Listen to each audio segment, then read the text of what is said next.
Left Behind Town Hall. We are a coalition of congressional candidates fighting to flip red rural districts across the country.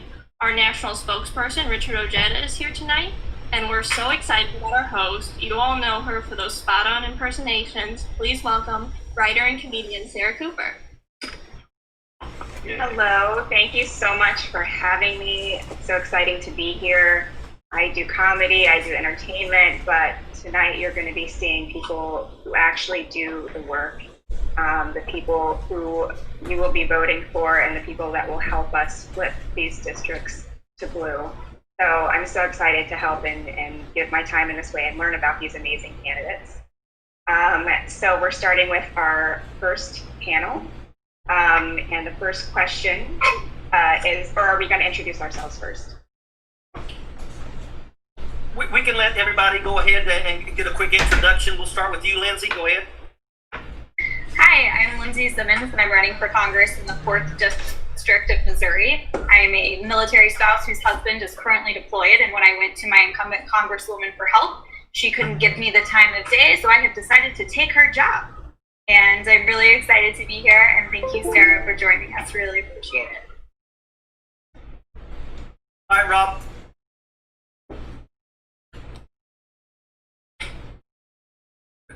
There you are.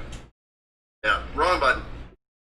Technology is my, past life. I'm Rob Anderson, running in Louisiana's 3rd Congressional District, that's southwestern Louisiana. Lake Charles, Lafayette, Morgan City are our big cities. I'm a working class man, former driller, former construction worker, turned into a politician by default, kind of like Lindsay got pissed off at, annoyed with her congressperson. I got tired of the corruption, and so I figured an honest person who could do an honest day's work needs to run for him. And thank you to No Dems Left Behind for hosting this, and Sarah, it's great to meet you finally.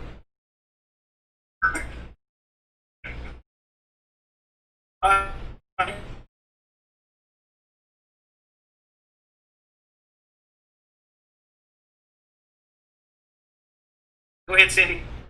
All right, good. Sorry, I got a little wonky there. My name is Dr. Cindy Banyai. I'm here in Southwest Florida. I'm a mom and small business. Fight for our water, our health, and our community. And I am just here to bring the voice of moms and working class people to Congress. I, like Lindsay, am mad at the corruption and the systemic issues that we face here in this country. And I am ready to fight and take my skills as a boxer to Congress to fight the bullies. I love that line. All right, my name is Devin Pandy. I am running to represent Northeast Georgia, that's District 9. And I am a prior military armed officer, retired now, and I am ready to, I just like everyone else, saw my representative. Not only can I not remember the first time he had a town hall, I can't remember the last time he gave a town hall. So I am running to make sure that our people in this district are represented in the right way. I used to fight in war zones in Iraq and Afghanistan. Now I'm going to fight in the war zone in the Okay, Sarah, one last time, I just want to say thank you so much. On behalf of all of the, our candidates, we are so pleased to have you on here. Once we found out it was going to be you, everybody got really excited. So we really appreciate you taking the time from your busy schedule to be here to help this scrappy group out. So thank you very much. Thank you all for giving all of your time and your lives to this. And it sounds like everyone's really fired up already, so I'm excited about this. So the first question is, you are running for Congress during an age of great uncertainty, not just COVID, but also the environment, increased fracking, increase in emissions. We are no longer in the Paris Climate Accord. What are your plans to address this if you are elected to serve? And let's start with you, Cindy. Absolutely, thank you for that. I live in Southwest Florida, coastal Southwest Florida. We're on the forefront of climate change. We have, flooding. I live in the first evacuation zone for a hurricane, and we got Tropical Storm Gonzalo coming right for us right now. And I don't honestly know whether or not I should just be stocking up for a little bit of wind and rain, or be preparing for my house because it's going to hives over hot waters in the Caribbean. Because that's what climate change means to us, and that means, things are a lot more hot and heavy than it used to be. And so what I'm going to do as the person fighting for our water in the 117th Congress is make sure that we revitalize the Green New Deal, because it's likely anywhere with Mitch McConnell around. So we're going to have to revitalize that, make sure that we have good jobs and green jobs and investment in our infrastructure. Of course, in Paris. I am somebody who has been an advocate for global collaboration at the highest level, and I think climate change is the perfect example of where we need to regain our global leadership in order to save our country and the world.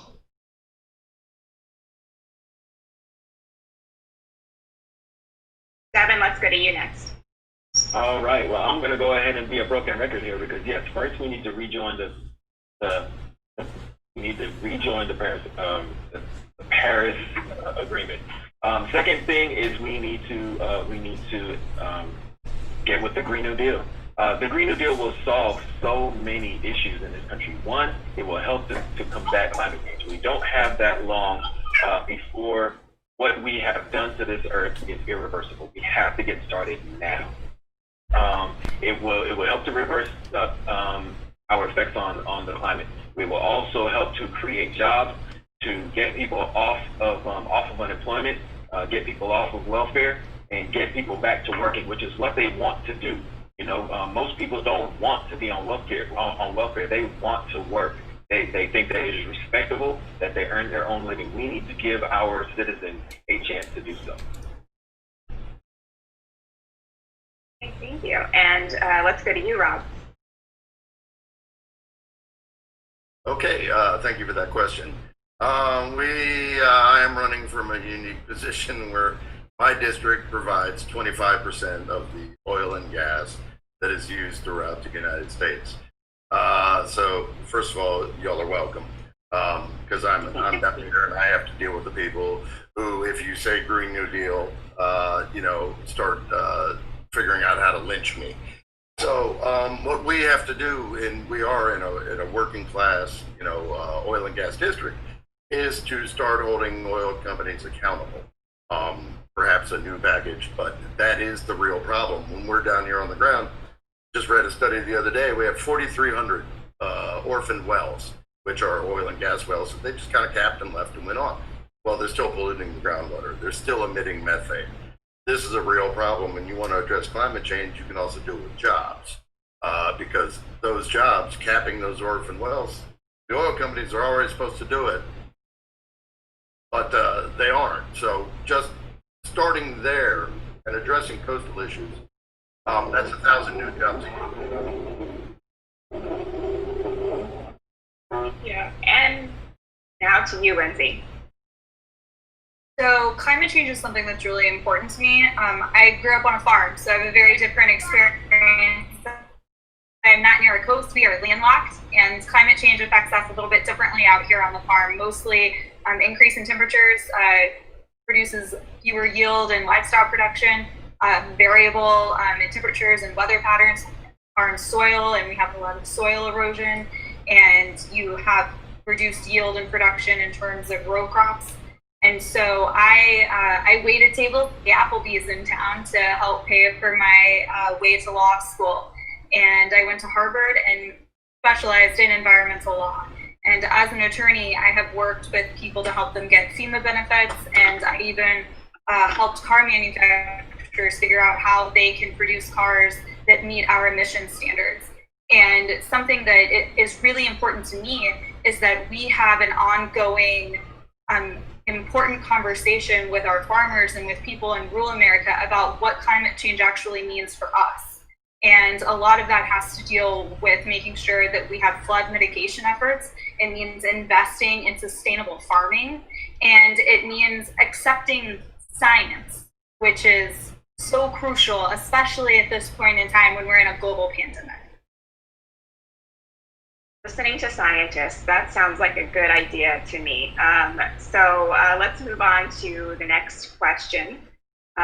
You all are a pretty young group. Many of you have children that may or may not be going back to school in the fall. How are you preparing both as parents as well as congressional candidates? And what do you think we should be doing? And there's the sound of a child as if on cue. Let's start with Cindy. So I was going to say, I'm so happy to have Lindsay in our coalition now, because now her kids can crash the scene and not just mine. But yes, so I have 2 public school children. To go back to elementary school, and I have a toddler who is in the vulnerable population. So I'm in a real big pickle here. And I live in where we have Governor DeSantis, who's following right along with Donald Trump, trying to strong-arm schools into just doing what he says, which is open up the economy for the sake of it. Luckily, we actually got word today that our local schools are going to be closed until August 31st, which is a very prudent decision. But families like mine are not in the clear until we have this pandemic under control. So I so appreciate the teachers and the school board and the local leaders who are working on this, with us in mind, with our health, with our kids in mind. But I really wish that we didn't have such horrible abdicated leadership at this level under Trump. I agree. Let's go to you, Devin. Well, my children are now adults, but every child represents the future of our country and the world. Homeowners under the age of 55 pay taxes to support our schools, but all Americans want a safe environment for our school children. We have failed them when it comes to school shootings. We have failed. And I feel like until the next one happens, we won't talk about it again. And that is sad. We have to step up and protect our children. We have to protect our children. We have to protect their teachers. We have to protect the school staff. We need to protect everyone from the spread of COVID-19. Lindsay, do you want to go next? Sure. So my kiddo is not age appropriate for schooling just yet. He's only 2. But daycare is a huge problem too, because daycares have been shut down. Daycares are losing funding. In Missouri, our governor said publicly that he knew students in Missouri would get COVID-19. Yeah, my kid's throwing stuff. Fired up. But our governor in Missouri said that he knew students would get COVID-19, but that they would just get over it. And so they should go to school anyway. Students who are going to schools and involved in athletics, their parents are being asked to sign a death waiver in case their child gets infected and dies from a disease that our government will not provide funding to prevent. And in Missouri, and this is really important, a lot of our rural school districts are down to 4 days a week pre-COVID because we haven't had enough money to fund that 5th day. So we have problems before COVID-19. We certainly have a ton of problems now. And we have a governor and a president who does not care if our kids get sick and die. And that is not acceptable. And again, we should listen to science. Thank you. And Rob. First of all, let me say thank you for including me in the group that looks young enough to have children still in school. As a 52-year-old man, I'll say thank you very much for that. My wife Clarice and I have grown children, like Devin, mine are grown and away from home and off to work, and no longer my problem. Still love them, but they're not here. As for our campaign, we've been asking in-district parents and teachers what their concerns are regarding schools. And in Louisiana, the approach so far has been somewhat patchwork. It's left up to each individual school district. Some are opting to try the distance learning fully. Some are augmenting that with trying to set up patterns for kids in the classroom and routines for social distancing and a nightmare of coordinating all of that. I'm advocating personally, and our campaign is advocating for distance learning, but we have to take into account in our rural and poor areas, there are some kids who don't have iPads, who don't even have access to high-speed internet. So this is the struggle, and we're going to continue to struggle, and I just know that there's a lot of people looking at it right now. So I wish I had a better answer. We're working on it as we speak. Hey, Sarah, I want to kind of jump in on this too, because, we're talking about, people going back to school, and everybody seems to think, well, the children are young and they have stronger immune systems and all that. But what nobody seems to be bringing up is the fact that a lot of our teachers are elderly. So how are we going to handle when we realize that our teachers are dropping like flies because of the COVID-19? And that's something that absolutely, people need to start speaking about, because we have a education force out there that are basically being told that they have to go back into the classroom. And in many cases, this is risking their lives.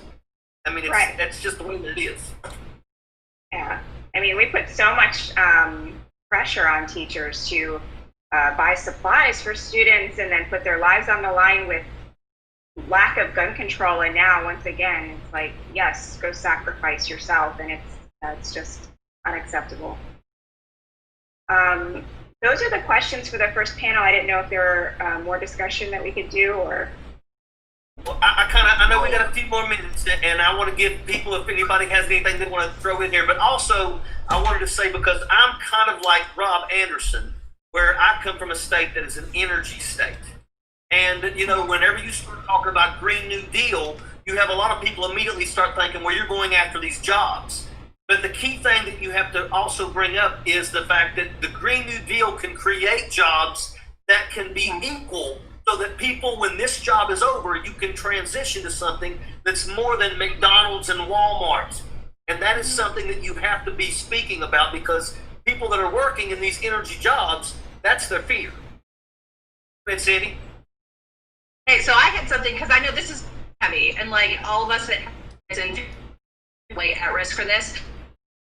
So I actually wanted to cede the last few moments of our time to Sarah to see if she had something to help lighten the mood and help us Democrats who are running in these super difficult districts. Just what can you say to us to give us to keep through? No pressure. Well, I mean, gosh, put me on the spot.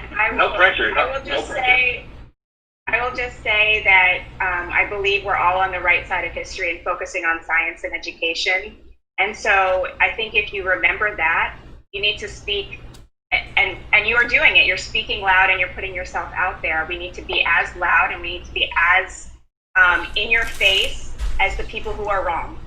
And there's lots of people who are wrong that speak very loudly, and we just need to speak as loud or louder than they speak. And I just have so much confidence in the fact that you all are so passionate and dedicated to doing this. And this is all about no Dem left behind. There are Democrats in your districts. Let's find them, let's make sure that they know that we have arms around them, What was that? Where are you? Come get us. Trying to speak loud too. Yes. So yes, even though it means that I won't be able to make videos anymore, I would like Donald Trump out of office. And I would like all of our government to be Democratic led. So. Well, if anybody has anything else they want to say, we will go ahead and we can transition to group number 2. Thank you all. And Great, Sarah. Thank you so much. Thank you. Thanks to No Dem Left Behind. It gives us energy. Good to see you. Thank you.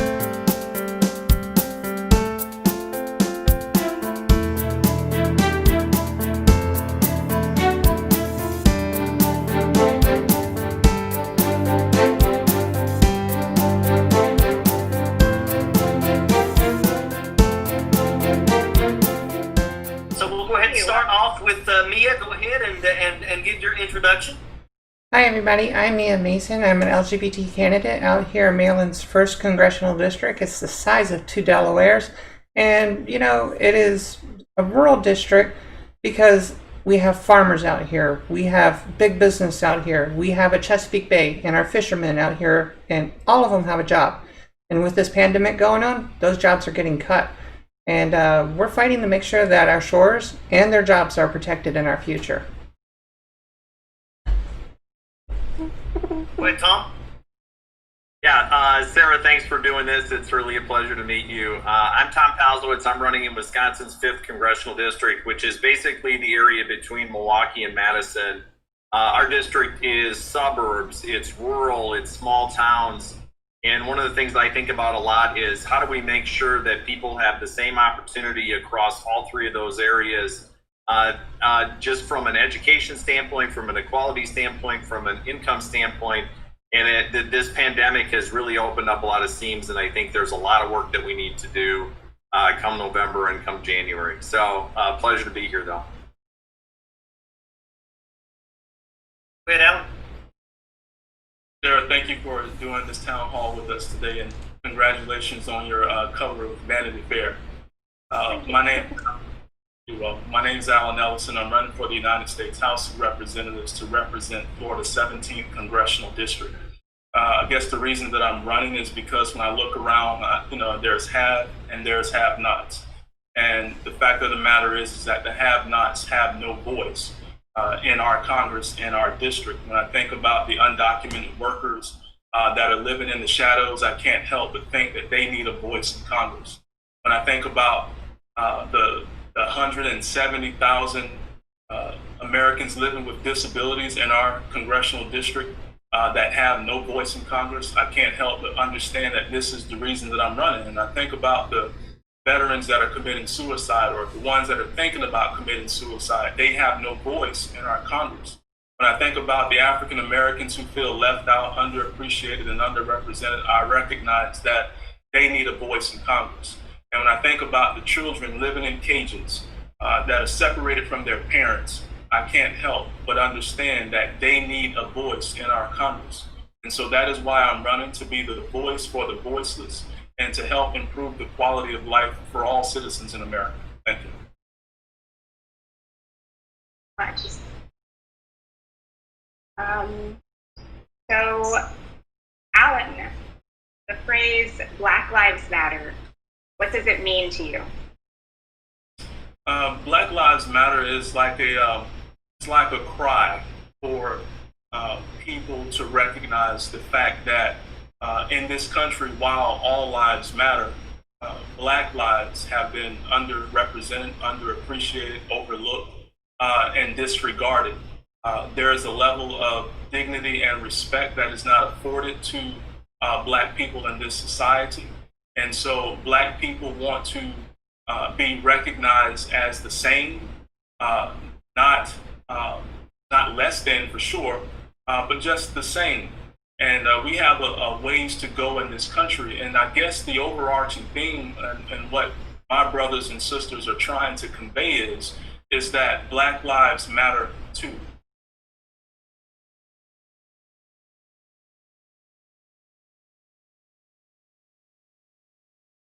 Tom? Yeah, great question.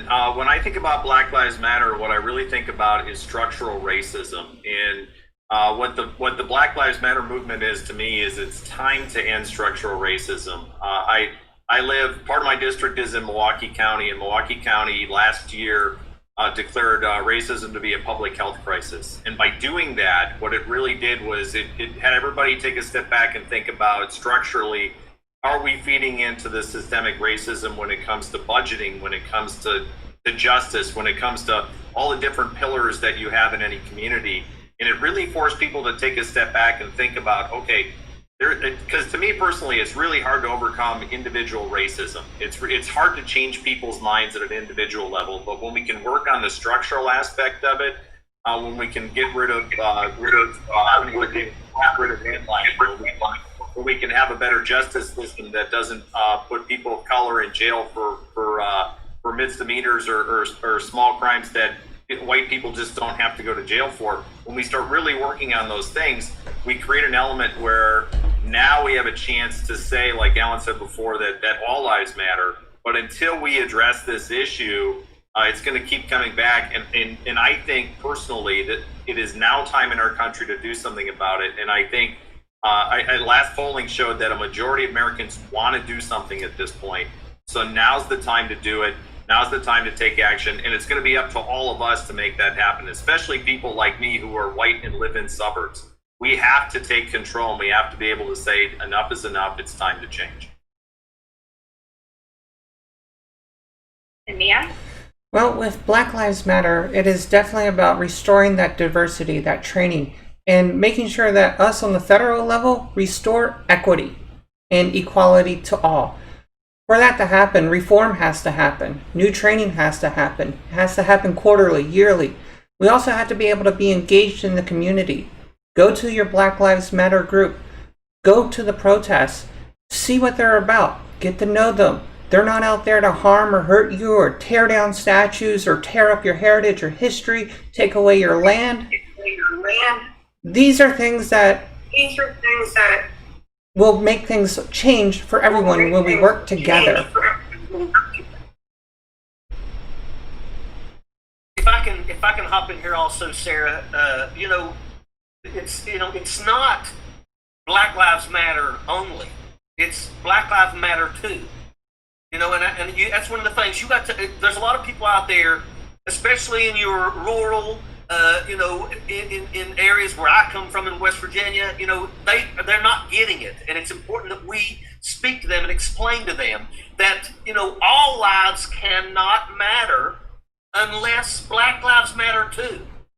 And we have to be willing to address that. Even if people are against you, we've got to change in this country. It has to change.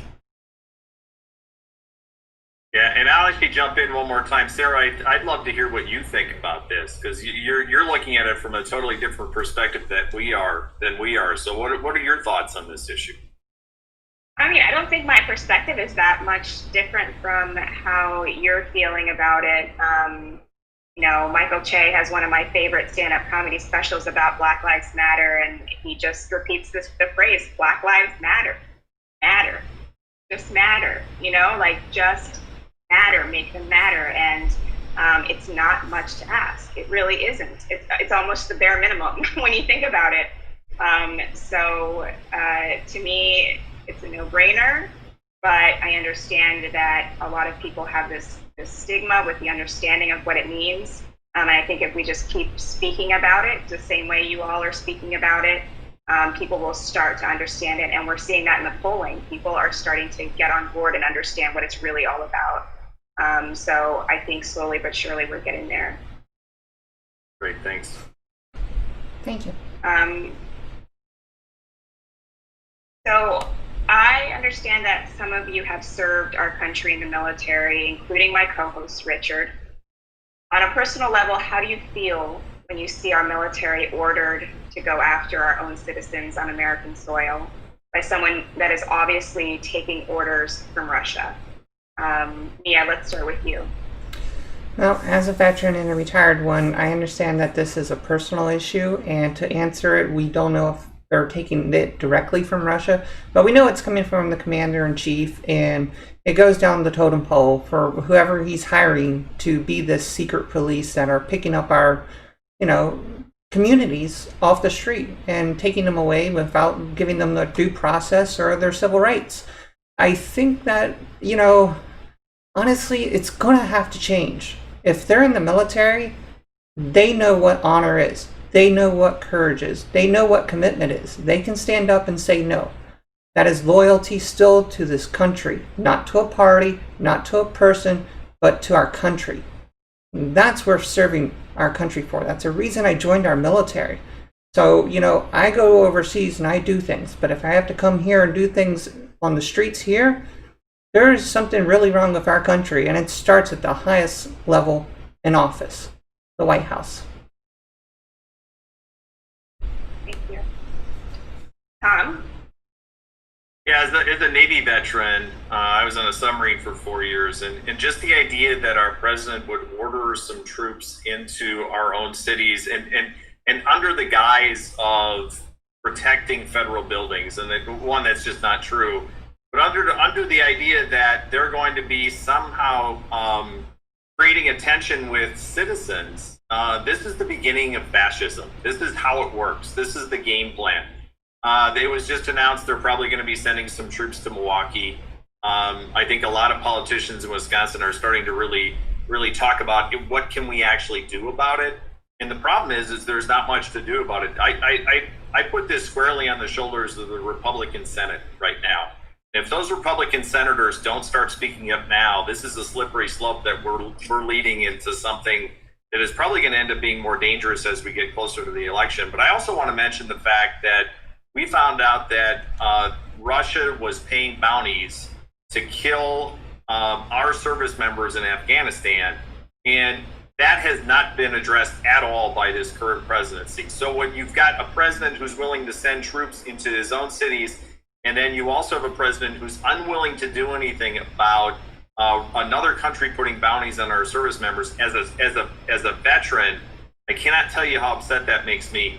And this is something that I don't think we're up in arms about. I know Senator Tammy Duckworth, I think, tweets about this every day, that there's still silence about this issue. So I think those two things in combination show us that Donald Trump is unfit to command our military. There's just so many things to be up in arms about. I'd almost forgotten that what you just reminded us about the American soldiers. So yes, please keep speaking out about that. Alan? First of all, I want to say thank you to Richard, Tom, and Mia for your years of service and your dedication to our country.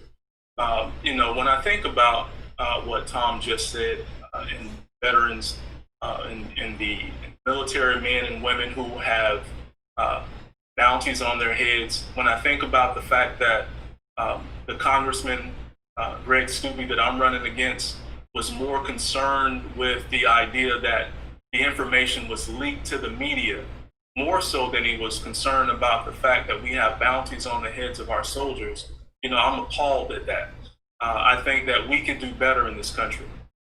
When it comes to military men and women that are being unleashed in our cities on protesters, I'm not quite sure that these are actually military men and women. I believe that these are rogue private militia groups that the president has hired to go and commit crimes against the Constitution, crimes against the public.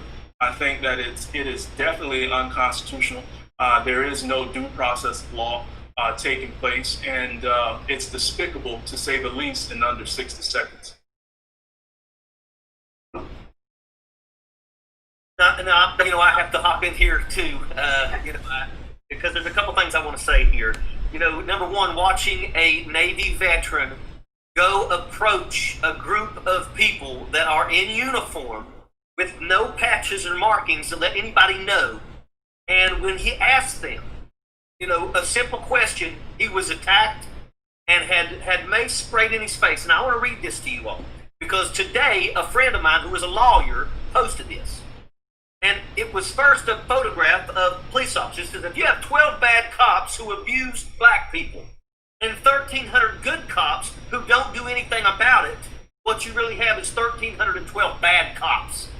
Now think about that. Now what he wrote is, as a lawyer, I can be disciplined and punished as potentially lose my law license for not reporting violations of the law and rules of professional conduct by other lawyers. The same goes with judges and prosecutors. Why should police officers who stick their collective heads in the sand about misconduct by other officers be any different? And that right there is absolute spot on. It's spot on. What we are seeing across this country, these people showing up and snatching people off the streets, unacceptable. I mean, I'll tell you right now, if I'm sitting with 50 people and a van pulls up with 4 guys and they think they're gonna grab somebody, they're about to fight 50 people. And you know what? Nobody wants to just think that we're out here fighting our own people.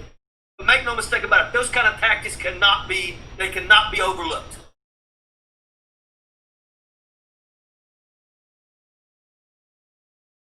Thank you. We have some time if anybody wants to respond to Richard or has anything else to say about this. Sure. I like to definitely kind of tag onto it, because as a veteran, that that Navy person who stood up, showed moral courage, showed that bravery to basically say, look, you're either loyalty to a person or you're loyal to this country. And they just beat the crap out of him. That is unacceptable. That's like what happened to Freddie Gray. That's like what happened to Trayvon. That's like what happened to George Floyd. You know, and it happens to everybody.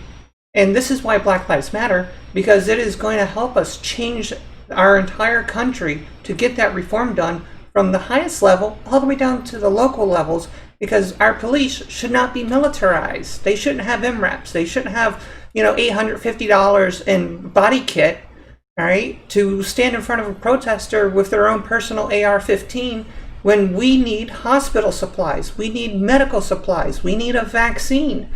We need to be able to get people out of the ICUs because in other states, they're completely packed. We have to make this change. And we also have to fix the climate as well.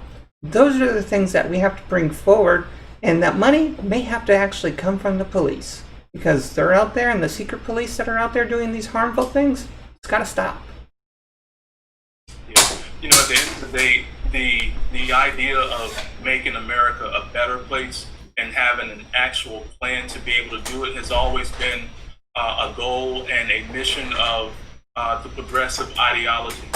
The candidates that are a part of No Dem Left Behind, these are passionate candidates with a heart for service, candidates that want to really make a better quality of life for all Americans. And so if you're listening to this broadcast, I want to encourage you to go to No Dem Left Behind and consider giving a contribution, because in doing so, it helps all of us be able to get our message out and win these elections, because we really can't do it without you.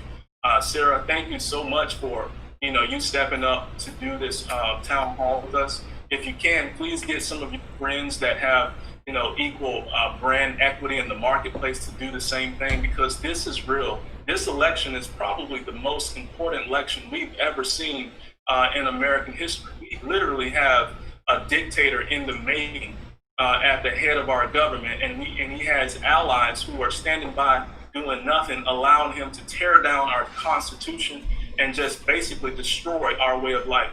And so we need your support. Yeah, and I'm just going to check off of what Alan just said, because to me this is about servant leadership. And what we're finding is there's a lot of military veterans who believe in servant leadership, which is about leading for the benefit of others. And what we're seeing right now is we have a commander-in-chief who doesn't believe in servant leadership. And we're also seeing that he's finding other people that are involved in either police or part of the military who also don't. And I think this is a real challenge. This is a struggle we have in our country right now. And by actually getting behind the idea that we should be electing people that want to lead for the benefit of others can be a game changer in our society. But like Alan said, this is the most important election that we're going to have in our lifetime. And we have, at least to me, it's a very clear path about which direction you want to go. It's going to come down to, do we want a competent government led by people who actually want to do good for others, or do we want continued corruption and continued basically dictatorship? And so that is the issue at hand, and that is something that I think we need to make sure that people understand why they need to go vote on November 3rd. I also want to hop in and say that it's also important that when these folks win their races and go to Washington D.C., they refuse to allow these people who have sat silent. I had an executive officer that got shot in the chest by a sniper. Now this was in Iraq. Now I would think if that was in Afghanistan, could that be one of the bounties? We cannot allow these people who are right now ignoring what's going on, who are sitting silent and refusing to act. Leaders lead. That's what leaders do. And that's why it's important for us to go to Washington, D.C. and absolutely hold people accountable when they do the things or do not do the things that they're supposed to do. Well, I know that we are coming to the next. Once again, for these three folks, Sarah, I know that they will agree. We Thank you so much. And when you go to DC, we will be supporting you as well. It's not just you doing the work, we'll continue to support you as well. Thank you. Awesome. Thank you, Sarah. Thank you, Sarah. Really appreciate it. Thanks again, Richard. Thank you.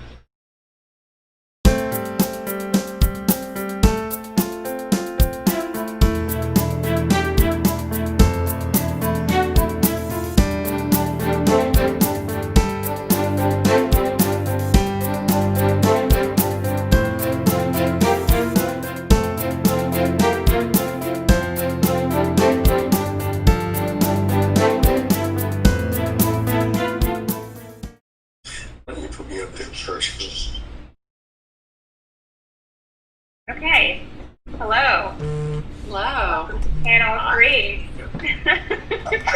Best for last. Here we go. Here we go. Three. Yes. Here we go. So let's go around and just introduce ourselves. Let's start with Natalie.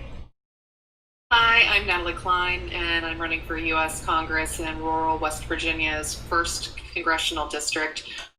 Thank you, Richard, where I am working every single day to improve our healthcare and our healthcare options, to bring jobs back to our district, and to provide a better life for our kids.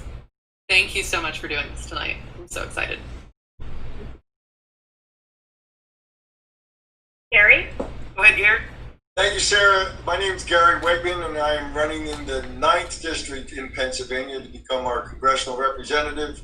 And I'm going to have to push back against Richard here. You almost atoned for yourself last segment, Richard, with the attorney story. But when you defined our teachers as elderly, and they're 10 years younger than me, look at this. This is not elderly. Okay, elderly is my mother who's watching. Mother, sorry. I didn't say he's got the gaming chair, Richard. He's got the gaming Words chair. matter here. Words matter. Now, I'm a 36-year experienced dentist working in the healthcare profession, but in our district, they get the best of both worlds with me because I'm a 5th-generation farmer and I care for a 100-acre farm every day.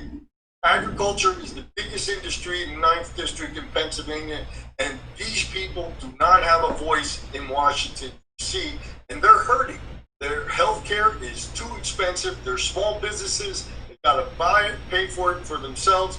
And I intend on going to D.C. to represent everybody in the district. Thank you. Adam. 100%. Hey, my name is Adam Christensen. I am running for Congress in Florida's 3rd District, which until about 3 days ago, nobody even knew existed. Ted Yoho is my current representative. He is the one that we are trying to flip his seat. He is not running, but his power structure is. His donors are. His entire ideology still is. And so I would be one of the youngest people ever elected to Congress. Our entire team is made up of young progressives, about 50 of us under the age of 26, that basically said, we got to fix things, and we don't really have a choice. And so that is why I am running, and that is a little bit about who I am. Great. Okay. So Gary, you're a healthcare professional. How do we fix our healthcare crisis that we have in this country? That's an easy question, huh? Yeah, give me 60 seconds and I'll do it. COVID-19 has laser focused everybody on the inequities and the brokenness of our current healthcare system, which consumes or did consume 18% of our GDP, but it's probably more now. We need to get serious about decoupling healthcare from our business community. It puts them at a global disadvantage and it locks people into jobs where they can't move from state to state or job to job because they're locked into their healthcare plan, which commits them to an insurance company, but it doesn't give them the freedom to choose their doctor. The insurance industry tells them this. We can save a lot of money, Sarah, by just changing the way we pay for healthcare. I am not about advocating for a socialist system. I want our private doctors to compete in the private sector for our public dollars. America already pays over 60% of healthcare with the taxes that are taken out of our payroll. We can fix this by changing the way we pay for it and eliminating the serious overhead that comes with trying to navigate 7,000 different insurance plans. This can be done, but there's got to be a willingness in Congress to address the problem, not the symptoms, but actually say we're going to have a serious conversation. And at the end of the day, it's not going to be a Republican plan. It's not going to be a Democratic plan. We have to pick the best of all systems throughout the world and create a uniquely American healthcare system where we're all taken care of. Definitely not going to be a Republican plan. They don't know how to write plans. So. Did I say amen to that? Adam? Same question? Yeah. Okay, sure. Well, I'll tell you, this is how you're going to get Republicans signed on. You tell them, look, we don't have a free market. We want a free market. We're going to get rid of the middlemen, people that are stealing your money. Because right now, you got some people that are stealing 30% of everything you pay. You don't like that. I don't like that. Nobody likes it. So you get rid of the insurance companies. Now you pay 30% less. On top of that, we're in a pandemic. One person doesn't have health care. No one is safe. So there's your answer. And at the same time, it's cheaper. So you also frame it as a small business tax cut. I've started a couple businesses. And the reason right now the small businesses and startups are getting killed, they can't afford to pay $8,000 per employee. So you take that away and you say, I'm going to get rid of middlemen and you're going to be paying a whole lot less. That's Medicare for all. That's the basics. And I think if you frame it like that, we'll be okay with it. Thank you. Natalie? I love this question. I could speak well past my 60 seconds on this question because this district alone has seen 4 medical facilities close in the last 9 months that were all owned by the same company that came through, bought them cheap, stripped them for profits, and then is hiding behind bankruptcy loopholes, the last of which closed as soon as coronavirus hit West Virginia. Because as we know, pandemics are not profitable. Coronavirus is not profitable to hospitals, and it shouldn't have taken a global pandemic for us to realize that tying private insurance to our health care and our hospitals is not the best idea. In 1948, we signed the UN Declaration of Rights saying that healthcare is a right, except 70 years later, we are still debating whether it actually is or not. Other countries have been able to provide universal healthcare coverage at 1/2 to 2/3 less cost than our system, providing equal or better healthcare with high patient satisfaction. So while we are dealing with private insurance companies and CEOs and worrying about their bottom line, it's time that we take a step forward and start demanding that we become the bottom line and that we can have our healthcare addressed. And I think that the coronavirus has really brought this to light. Healthcare is a right. Let's talk money. I understand you guys don't have any. I saw you were doing a dollar donor request on Sunday, and I haven't seen that before. So can you tell us if a dollar can really make a difference? I mean, split 12 ways, that's less than 10 cents for each of you. How would it change your race if you were to receive some financial support? Natalie, why don't you go again? It's honestly huge. I know that people are starting to get conditioned to hear that a Democrat is running a grassroots campaign. And I think because we're saying it so frequently, people are losing sight of what that actually means. And that actually means that we're taking small dollar donations from individuals who believe in us, who agree with our policy positions and want to see us continue to fight for them. These are not corporate CEOs who are donating their PAC money to us. A lot of Democrats, myself included, have refused corporate PAC donations. That means that when you look at my FEC reports, I am $500,000 to potentially $1 million less in donations than my Republican incumbent, who didn't have to work for those, hasn't held a town hall in over 10 years.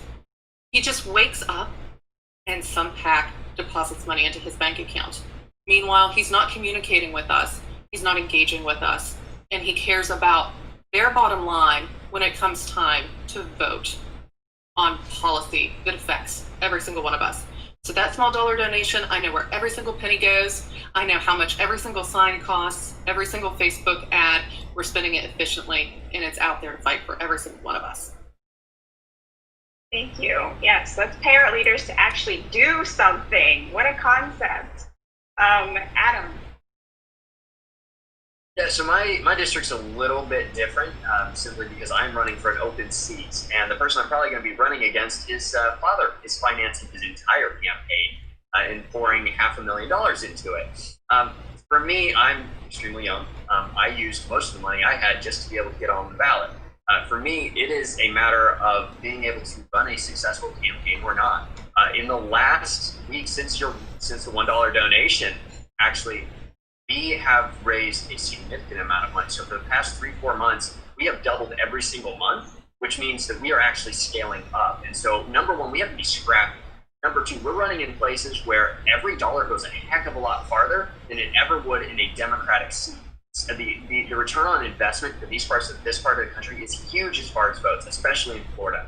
And so what we are seeing is we can, number one, be more efficient, more effective, and we can use the money that we have. It's not much, but it's starting to grow, and actually be able to put pressure on Republicans. Because if you actually fight them for every single acre of land across the country, you make them spend money in places they've never had to spend it before, spend time, spend effort. And if you do that all across the country, they're not going to be able to compete in the competitive districts.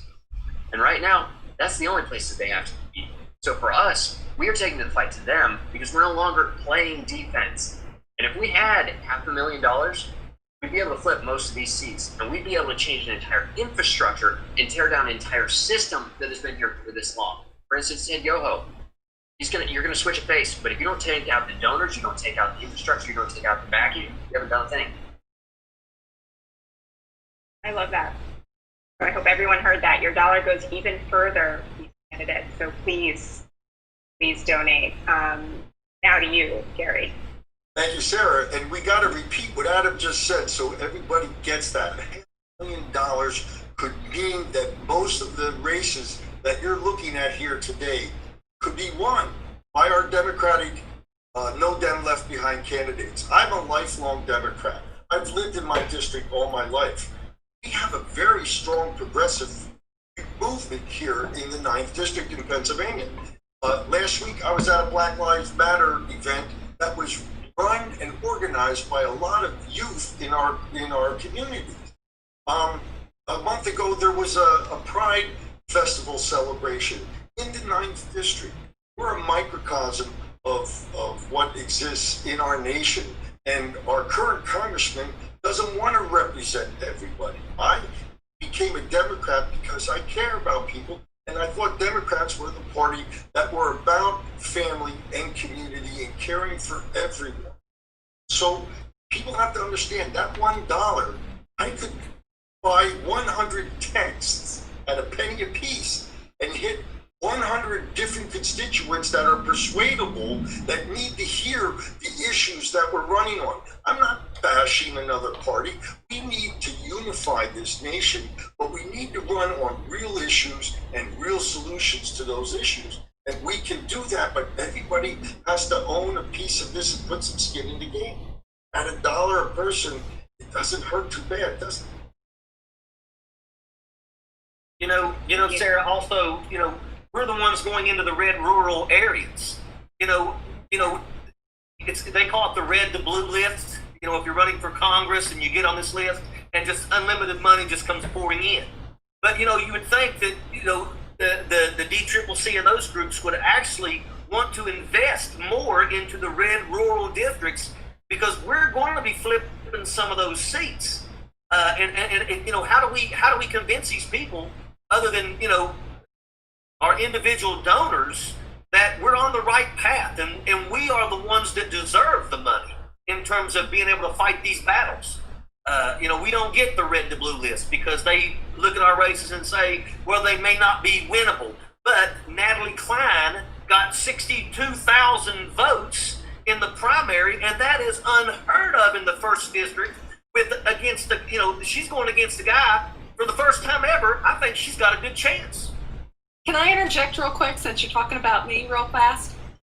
My district also has a very low voter turnout. My win number is 118,501 votes, and I already have 60-some thousand votes from my primary. So that $1 that you can donate to me means that I can actually afford to continue to text the people who I can more easily flip and bring my way, which, by the way, we have an equal number of registered Democrats and Republicans in this district. So it is the Democrats who are actually voting my opponent in, and they don't feel connected enough to the Republican Party to switch their voter registration. I need to be communicating with them constantly, and the more I can afford to text bank, I can do that. Thank you, Richard. And Natalie, you also need to be hitting the fact that unions continue to support this guy, and he votes for unions 15% of the time. Unacceptable. Yep, I did get the AFT, American Federation of Teachers, endorsement. The AFL-CIO decided to take a no action which is better than them endorsing him. However, my opponent actually voted nay to protect their right to organize. He actually votes to take healthcare away from millions of Americans. And I'm not quite sure how he is actually supporting these unions. So I am happy that they took no action, but it is disappointing to not be able to receive an endorsement for something that I feel so passionately about, and will every single day in office open my door and roll out the red carpet for any labor union member.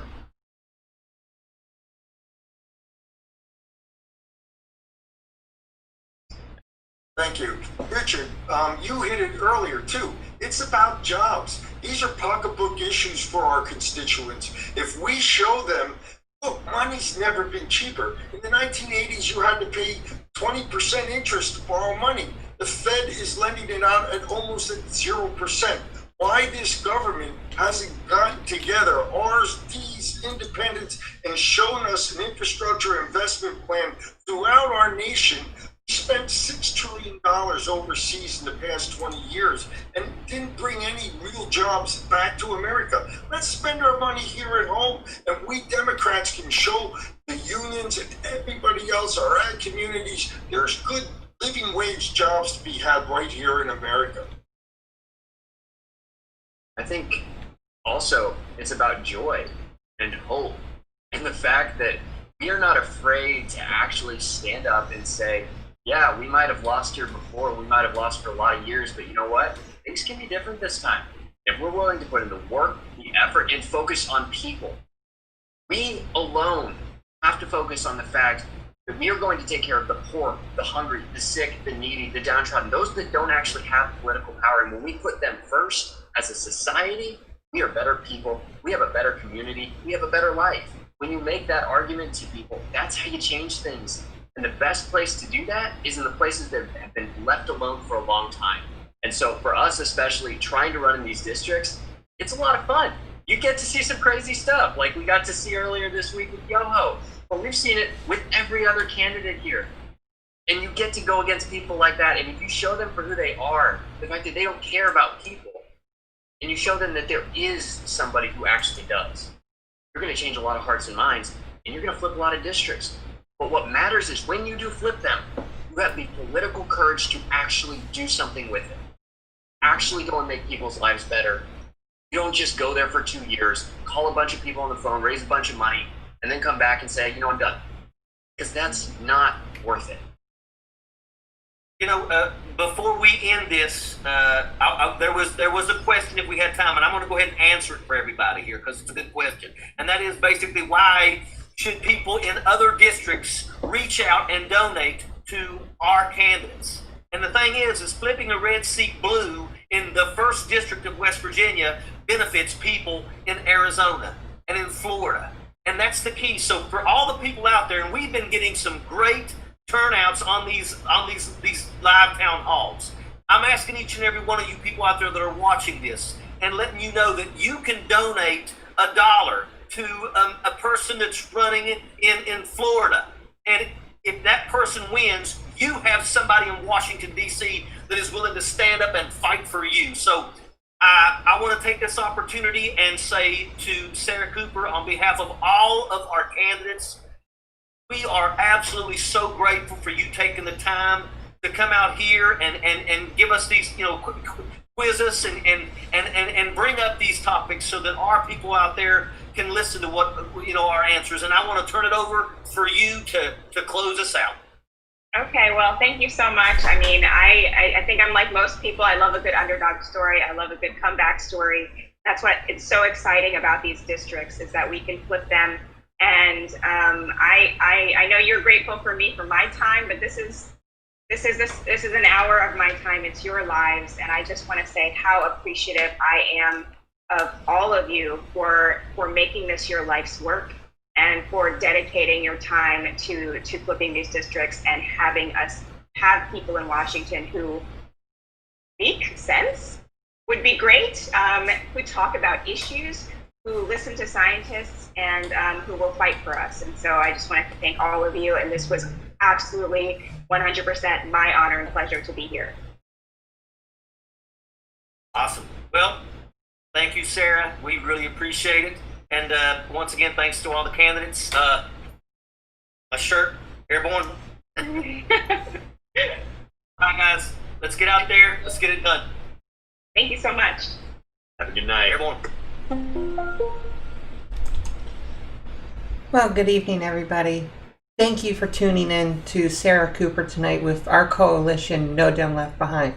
As you see, you can follow our coalition, No Dem Left Behind 2020, right there on your screen. You can join to be a No Dem Left Behind ambassador right here at the website, nodemleftbehind.com. And like we were talking about throughout this entire conversation, is donating to our campaign. Here you go. Here's the link. It's been on your screen all night long to make sure that you are able to donate. However, if you're watching YouTube, you get to be able to pick and choose a candidate's website of your choice. Go to it. Make a big donation to help us out.